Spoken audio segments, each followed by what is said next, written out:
गहरे जंगलों के बीच, जहाँ पेड़ों की उम्र कहानियों से भी पुरानी थी और धुंध कभी पूरी तरह छंटती नहीं थी, वहीं 12 साल की लीला को एक रहस्य मिला। वो एक चांदी जैसे चमकते लोमड़ी के पीछे पीछे गई।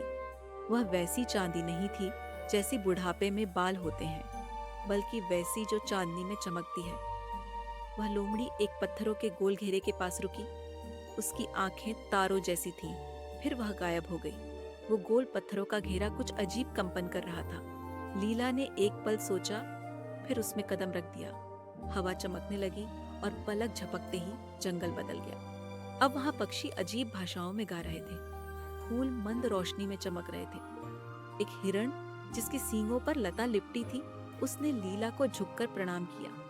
पेड़ उसका नाम फुसफुसाने लगे। लीला अब पुराने फन्नवुड में थी, एक जादुई जगह जिसे वर्षों से कोई नहीं देख पाया था। वहां उसकी मुलाकात हुई कुछ अनोखी जीवों से।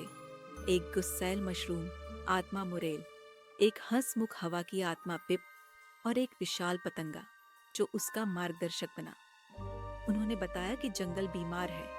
उसकी जड़ें अंधेरे बेलों से जकड़ गई हैं, जो भूले हुए वादों से पैदा हुई।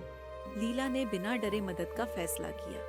पिप की हंसी, मुरेल की शिकायतें और पतंगे की मुलायम फड़फड़ाहट के साथ वह चली, जादुई नदियों के पार, चमकते फूलों के बीच और सितारों से भरे आकाश के नीचे।